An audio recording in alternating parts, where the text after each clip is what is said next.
All right. One sec. Hold on. All right, guys. So I'm writing a book on sales, a couple books. But on this one I'm writing, there's this section called Superhuman Selling, and I want to break this down for you guys. Okay, it's like that 1% edge that very few people talk about. And that 1% edge, I want to dissect a couple principles within that oftentimes get overlooked. Okay. So this is like that nose. Brian Tracy talks about the nose of a difference between like first and second place. It's usually a couple milliseconds in difference. So it's like 98% versus 99% is several $1 million in earnings. Okay.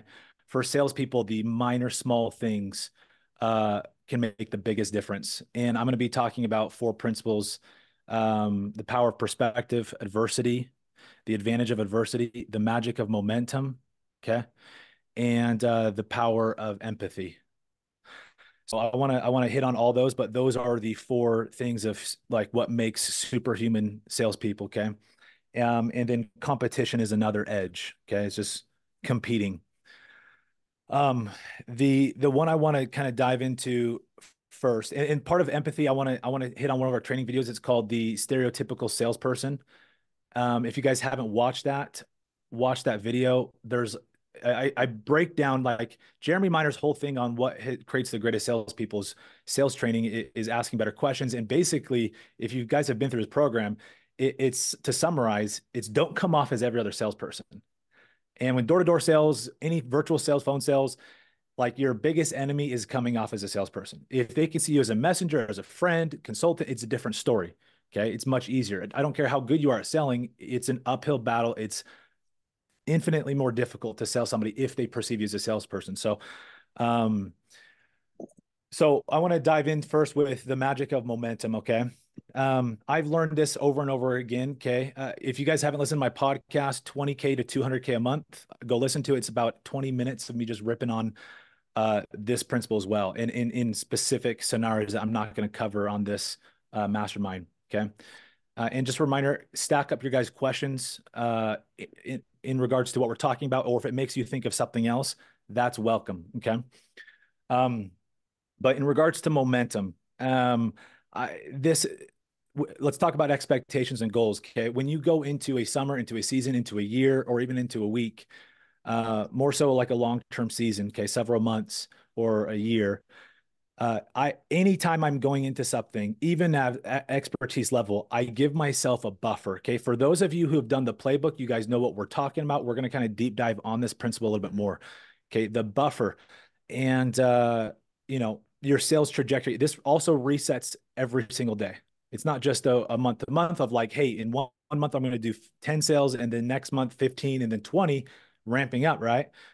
That's one, but also on the day-to-day level. Okay. Whether you're prospecting, setting appointments, or self-genning in solar, whatever you're doing, or selling pest control or any industry, okay. Uh, there's momentum that resets daily. And understanding that and leveraging it to your advantage is massive. Okay. So one thing I want to illustrate, when I sold pest control, I set the record at the time and sold 27 accounts in one day. It was not accidental. It was pre-planned. And if you look at my phone, when I had my phone, I had a screenshot of an Apple Note from 7 a.m. to 10 p.m. every hour and how many sales I was going to get. The first, however many hours that is, what is that? That's 13 hours, I believe. Sorry, 12 plus 3 is 15 hours. Okay. If you look at the first 10 hours, so about 75 or 66% of my day, I was at about 45 to 50% of the sales volume for the day. It was about 40 to 45% at 66% of the way through the day. Okay. 10 hours into the day. And those last 5 hours is when I popped off the other half of the sales for two reasons. Obviously, more people are home, but momentum. Now, understanding this, I've learned this from Chris Crone, other very successful people. By the way, I'm podcasting with him today. If you guys want to ask questions, put them in the chat, and I'll look at them after and potentially ask Chris those today. But these guys reverse engineer everything. with their time, their earnings. They know their earnings per hour. You have to know the stats of what you set one in X people you talk to. You sell one in X people you talk to. Now that can be detrimental. And you guys know this. If you're going out and saying, hey, I set one in 6 people I talked to, or I sell one in 15 people I talk to, and you go talk to 15 people and you don't get a set and you start getting upset with yourself, we have a problem. Okay. I don't know those numbers to hold myself like to the standard that I'll get it. If anything else, I just know, hey, on average, after I talk to hundreds, it'll even out to that. Okay. Just like rolling the dice.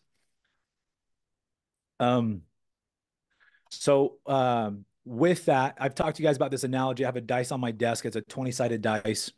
And if we pick a number 1 through 20, let's just say it's 20. I roll that dice 20 times and I don't get a 20. I'm not going to get butthurt about it. Okay. I know that, hey, that's not my fault. It's not the dice's fault. It's just probability. Now, could I just nod or shake your head, guys? Could I nod that dice? Could I roll that dice 60 times or 40 times and not get a 20 once? Yep. Do I look at the dice and say this piece of shit's flawed? No. Okay. If you understand, you're just going to keep rolling it. You might get a little flustered, but detaching yourself from that expectation is huge. Now, going back into this, okay, I see people make this mistake. They become a 1 in X person. And then when they start, like, they get 1 in 10. And this is where their momentum can actually cripple them, okay, where they start expecting to get a sale after talking to X amount of people. I always give myself the buffer every single day. Although I know I set about 1 in 4 to 1 in 5 people I talk to in solar, I start out with the expectation of about 15 to 20. I'm not just buff it up to 6 or 7. I like triple or quadruple that number. Okay, you guys probably understand why I do that, because pressure will kill you. The more pressure you put on yourself to perform, the poorer you'll perform. Okay. And that doesn't mean you want to, yeah. When you practice, you role play, you train, okay? You release pressure because you're more confident with delivering. You can focus on people, which allows you to talk or empathize, which is the other superpower of selling, okay? But with that, every single day, you need to know your KPIs every day, every week to hit your targets, okay? We always talk about input over output. Input is doors knocked, decision makers, people pitched, okay? Output is a set appointments, closed deals. We track religiously in our organization. If you have a coach or an accountability coach, you track religiously your inputs. We also track the outputs, okay? But the reason we focus this is because the more we focus on what we can control, this is the principle, the more in control we feel, and therefore the more confident and the momentum builds, okay? So what happens, guys, when I started that pest control day at selling 27 accounts, I already knew the process, right? At the time, I was selling 1 in 6 people I talked to. When the day started, I started out about 1 in 12, 1 in 15. Now, an average rep starts getting discouraged. They say, I'm a 1 in 6. What's going on? I must not have things going in my favor. And then they take the gas off the pedal. They start getting in their head, okay? But because I gave myself the buffer of 15, 16, and I got it in 12, I'm like, I'm winning. Do you guys see the difference of the positive mindset I put myself into? And then guess what happens as the day goes? That ratio drops. The only thing that's stopping us from getting more sales and more appointments set is time. That's it. I mean, if we had more time to get in front of people, we would have a 50 day. Okay. We've all raise your hand if you guys have seen the power of momentum on a day-to-day level of like you're catching fire. Who's seen that? Okay. So it's real.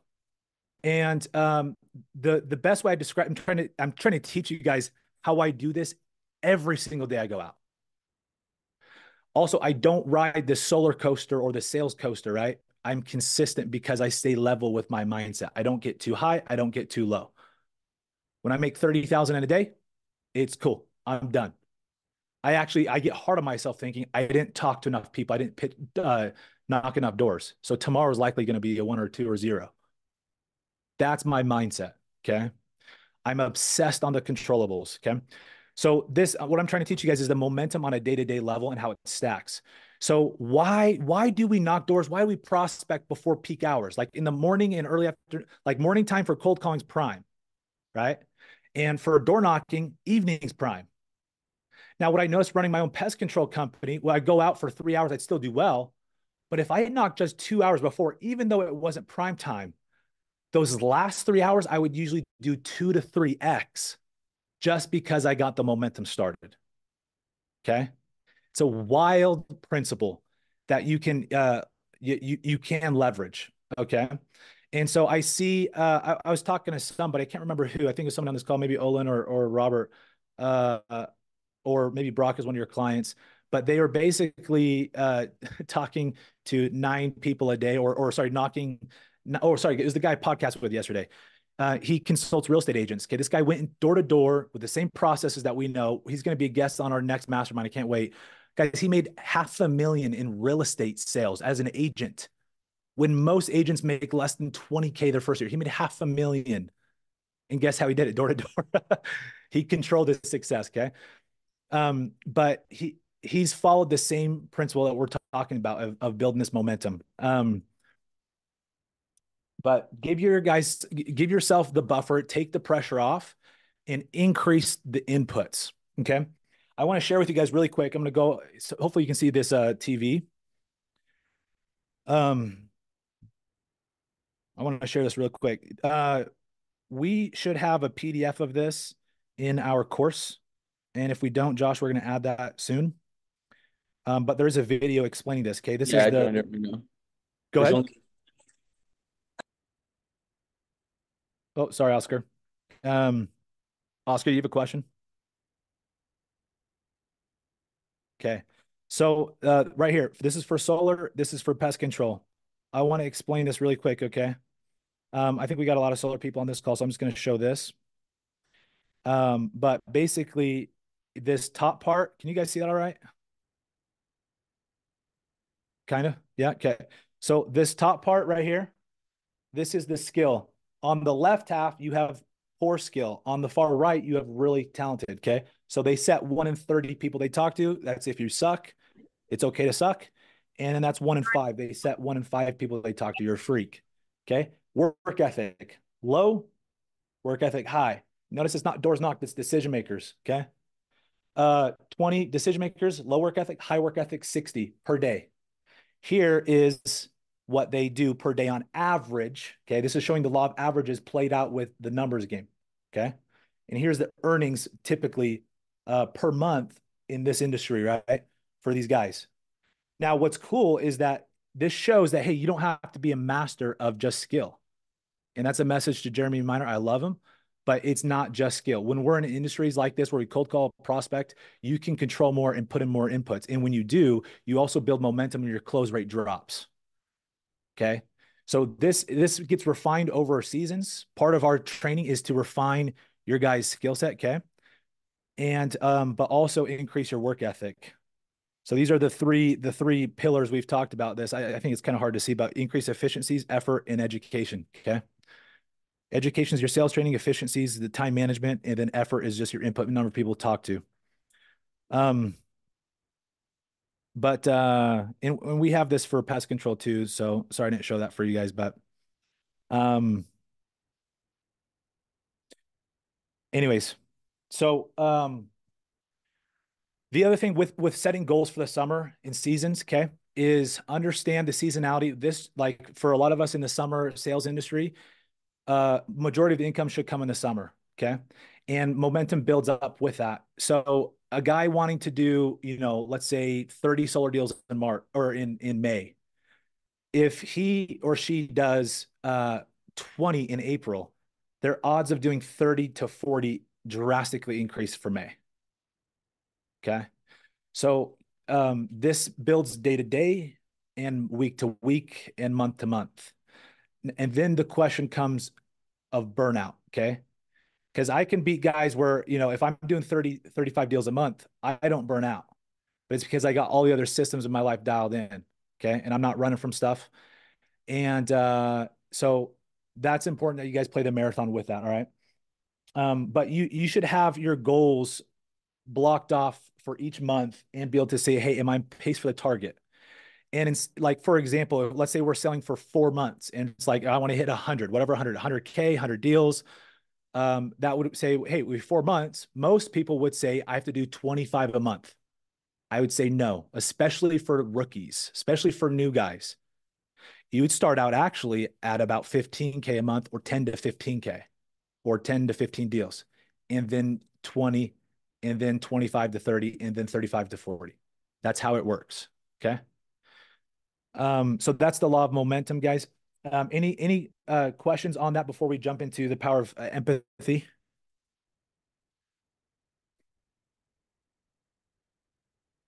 Anything, guys, on the numbers, momentum, targets, weekly targets, monthly? Okay.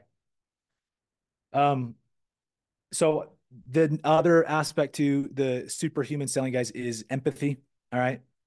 This is where I get very flustered with sales trainers like Grant Cardone, Andy Elliott, is there's virtually zero empathy with how they train and communicate and sell.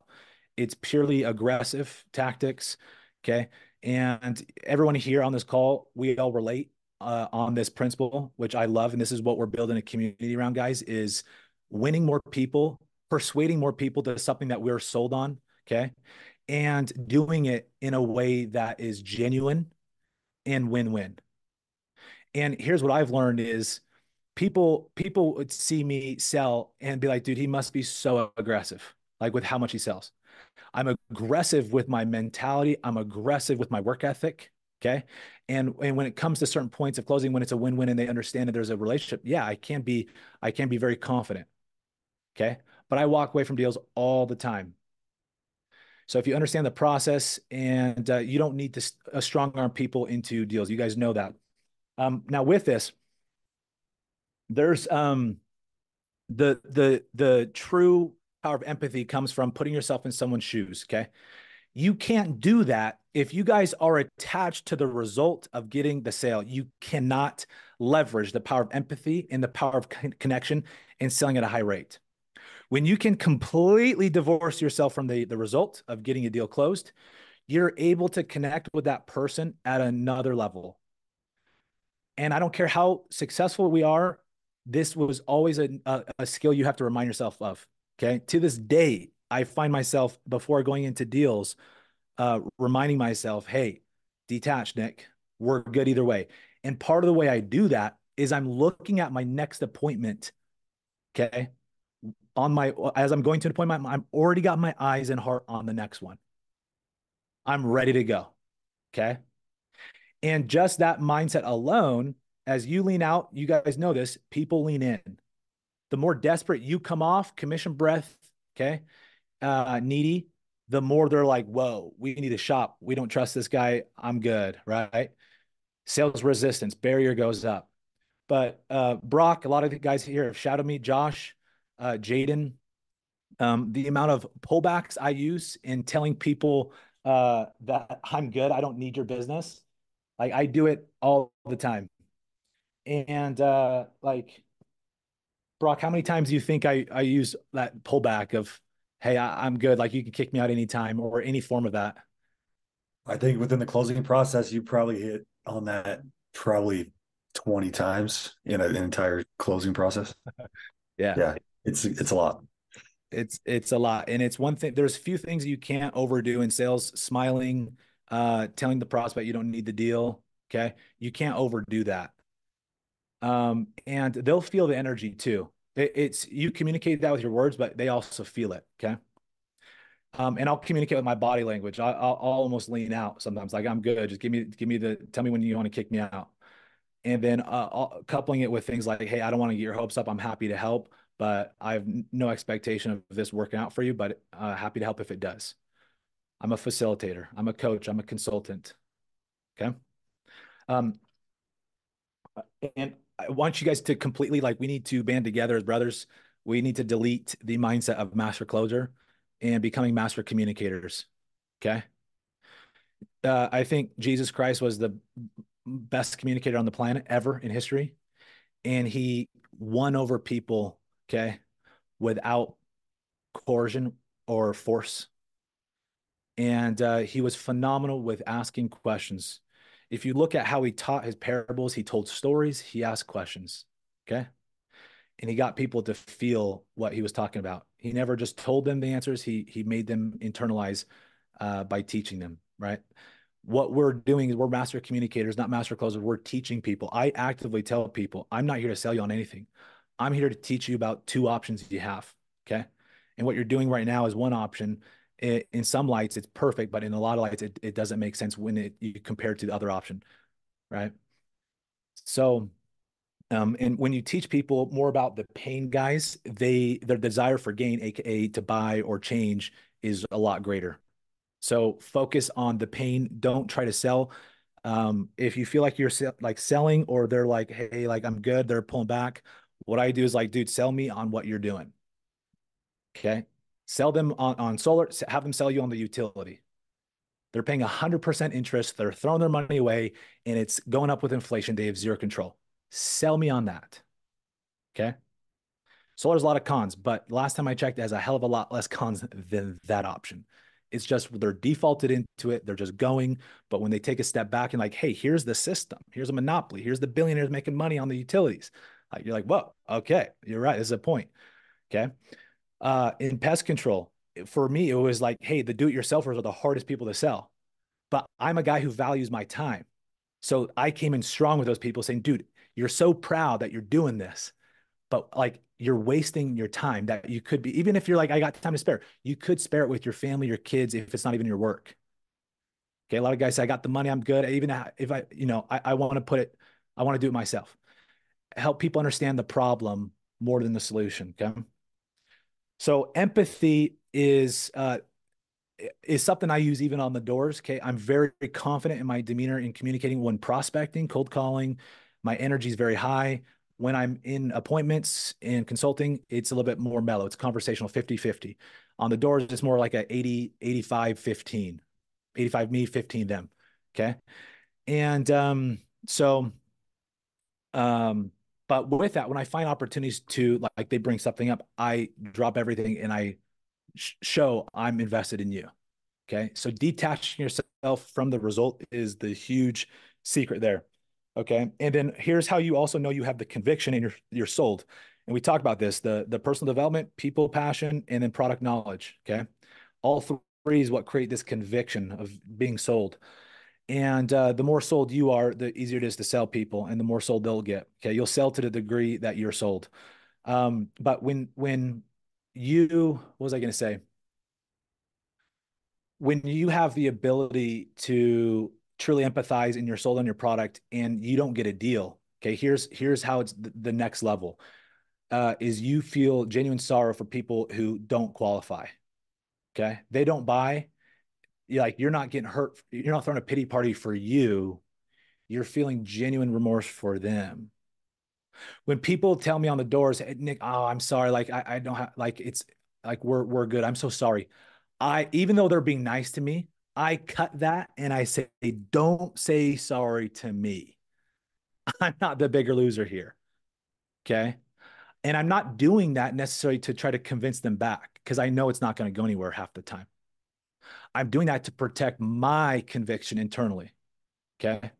I'm not the bigger loser. And that I always talk about that. We don't say that in an arrogant tone, but in a confident tone to guard your conviction. If you have the cure to cancer, guys, and people reject you, you're not going to say, crap, well, this isn't the cure. All right. So actively resell yourself. We were just talking about this on this last podcast, the power of positive self-talk and affirmations. The best salespeople sound like crazy people. They're talking themselves uh, all these mantras in between all the rejection. Because if you don't, your brain's going to pull you down fast because there's so much rejection you're dealing with. Okay. So that's empathy. That's how you know you're really in it for your prospects. Okay. My biggest year, I talked about this in the 20K to 200K a month podcast. I wrote out on the board on my wall, guys. On my wall, I put this huge piece of paper. I said, net worth change for my prospects. So instead of commissions made, all the deals I got, okay, I put net worth tracking. That's how obsessed I was about my client success. And think about that. When I go home and I look at that, I go to bed and look at that and I write it down. I remember coming home making $30,000 and then writing those down on the wall at like 10:50 at night. waking up at 5, 6 a.m. the next day. And I see that same thing. Think about the energy when I communicate to people, like what my true intent, they feel something different. Okay. Now, when you couple that with prospecting and that momentum, if you have a high amount of people in your pipeline, their energy you have is completely different. Okay.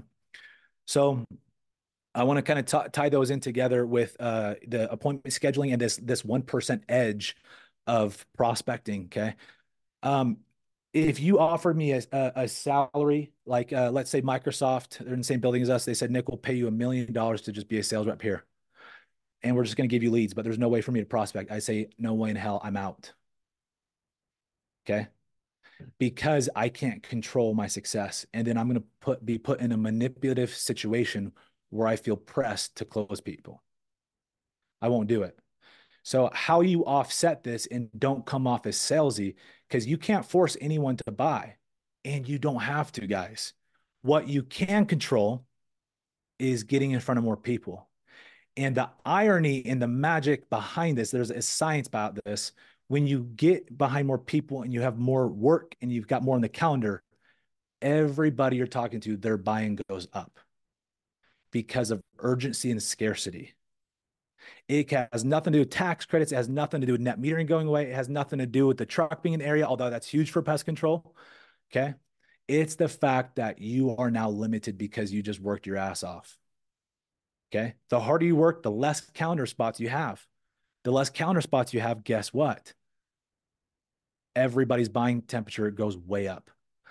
That was the biggest phenomenon I noticed going from 20K to 200K a month. Guys, I about doubled my work ethic. But this was the phenomenon, and also not like telling customers, I'm going to be here at this time. I gave them a huge window. I'm going to be here between 6 and 8 p.m. You adjust to me. I'm not adjusting to you. I'm busy. I'm in demand. You're lucky to be talking to me. That's one of my most like reinstated affirmations. Okay. And some of the guys that shouted at me like, dude, it's so funny. He's like, it's so confident, maybe egotistical. No, it's not. It's not ego. It's not even confidence.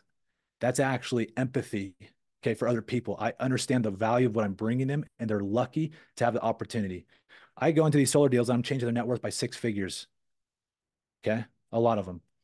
And I'm taking their tax credit, teaching them how to make 400 a month with that tax credit, which is usually 4 times what their freaking electric bill is. And I'm doing it while leveraging OPM, a term that billionaires use. These people have no clue about. Okay. My perspective and how sold I am is another level. Okay. So people are lucky to talk to me. Why we push personal development, guys, and developing yourself, learning new things every day, hitting the gym, growing yourself, that discipline. There's a different nature to you and how you communicate, and people sense it, and they give you more time. Okay. And they're bought in, they're more bought in.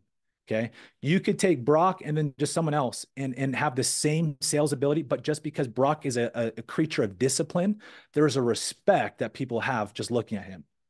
Okay. And so this is why I push you guys to develop in other areas of your life. Okay. And that information, that extra information, as long as you're disciplined, if you're studying new things about your industry and sales training, but you're not really increasing your work ethic or you lack the discipline, that's a mindset and a discipline thing. Okay. Not a motivation. Nobody relies on motivation. I don't.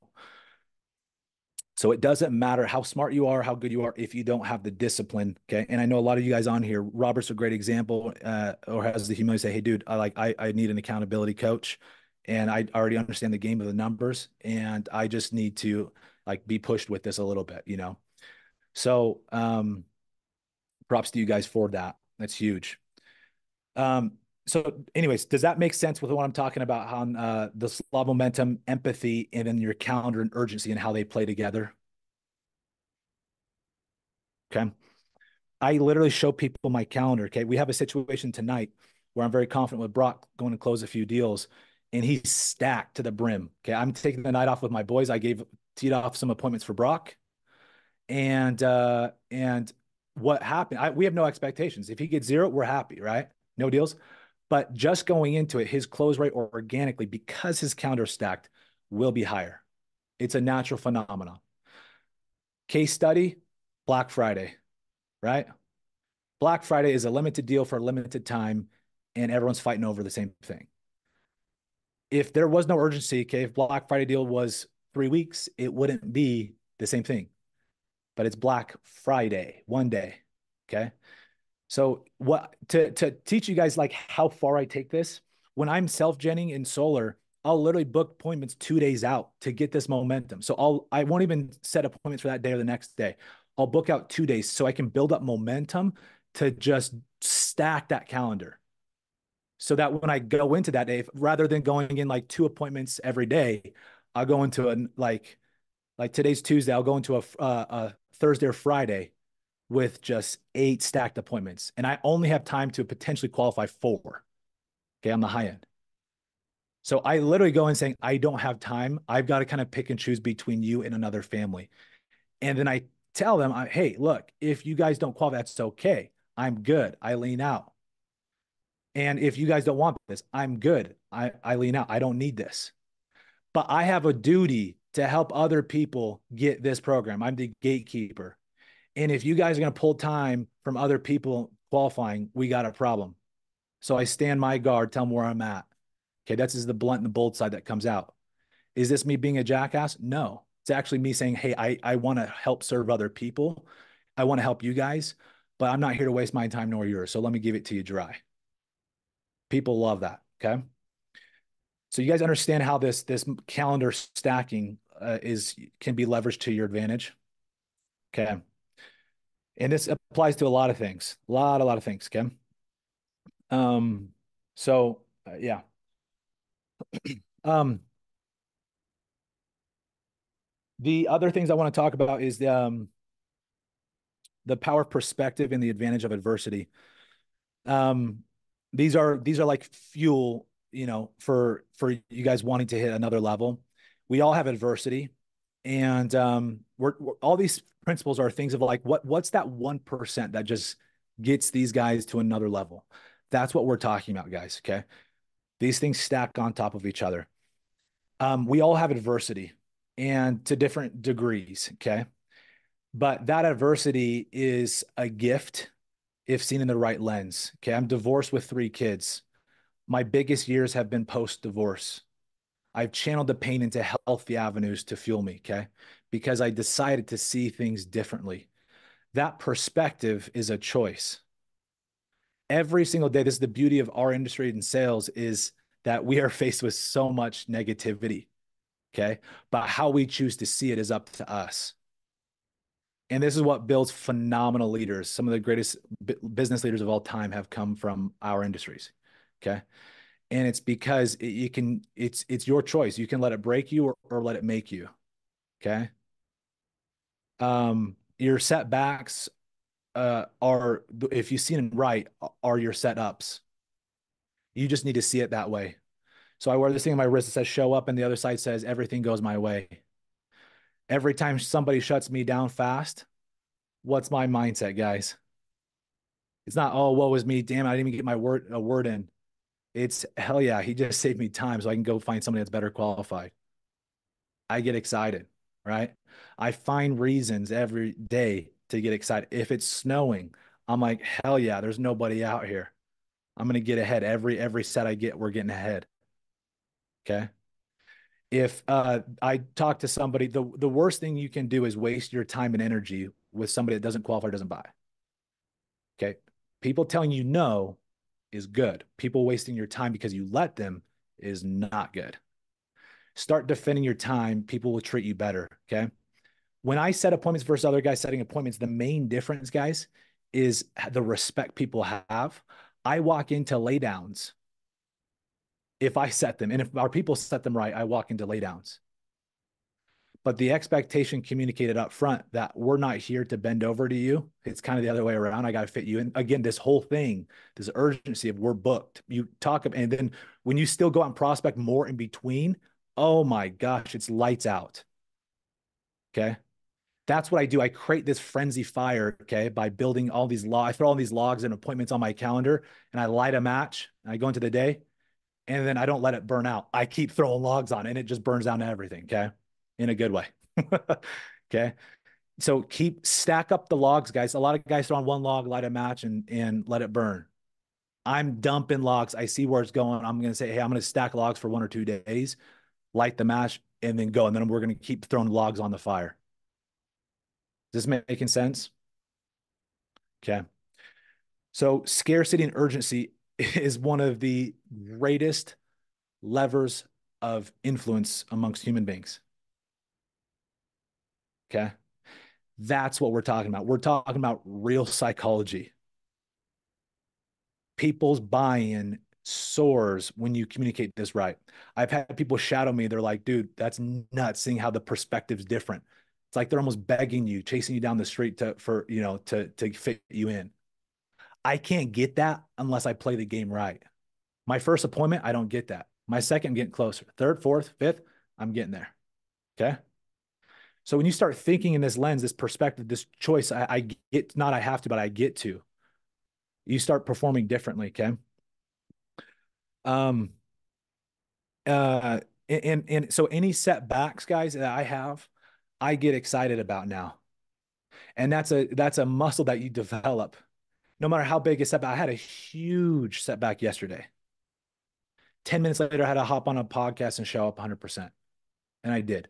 Right after that, we had two new people on this call that are welcome to the community, and I'm so ecstatic about. Right after that, I closed the deal. Okay. I and then right after that, I went to two more deals that are going to close the day. Had I let that ruin me, none of that would have happened to yesterday. But because I chose to see it differently, because I built this muscle, you guys can build this too. So when you start getting the adversity, you get the shit thrown on your plate. I want you to start getting excited and start telling yourself the mantra, it's a better story. Okay.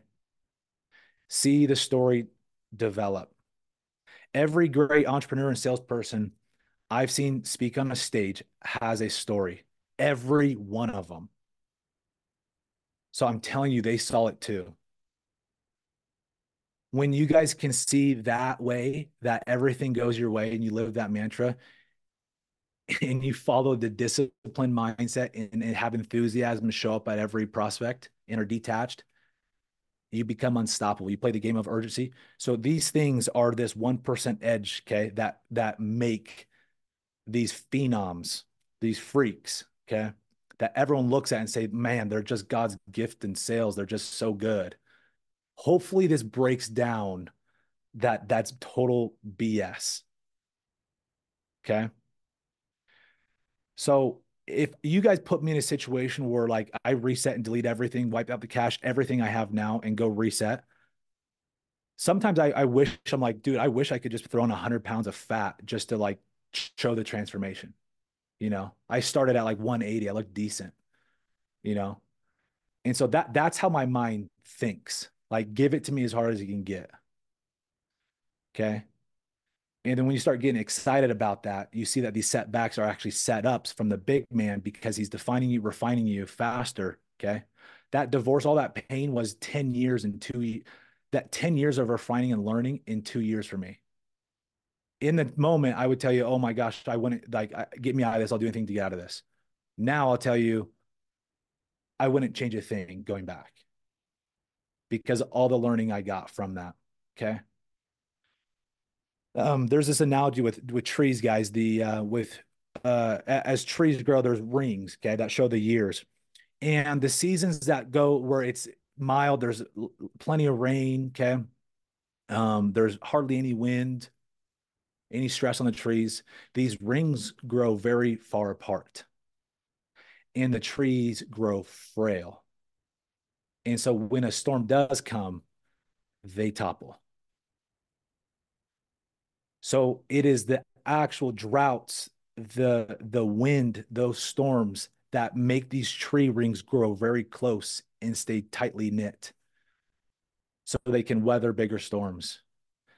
I think you guys get the analogy. This applies to our job, and then it transcends the job into other areas of life. Okay. This is what builds leaders. This is our whole goal, is to build leaders out of this community and to change the way people think about salespeople and change the culture with how we win people over and win in life. We don't have to manipulate people. Okay.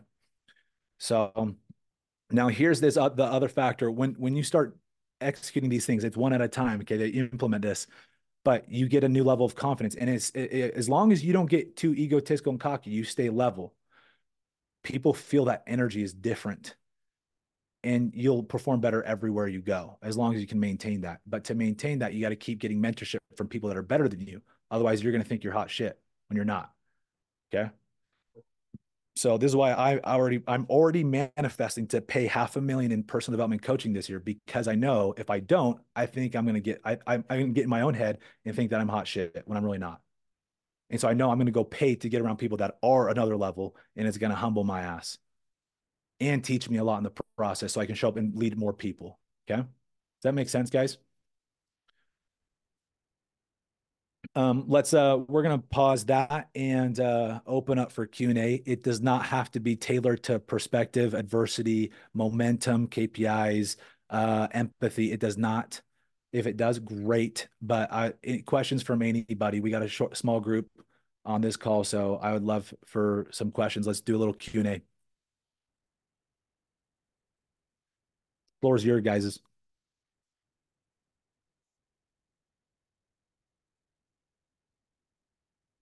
Josh, let's end the recording too, just to so we can get a little more people aren't pressured for asking questions.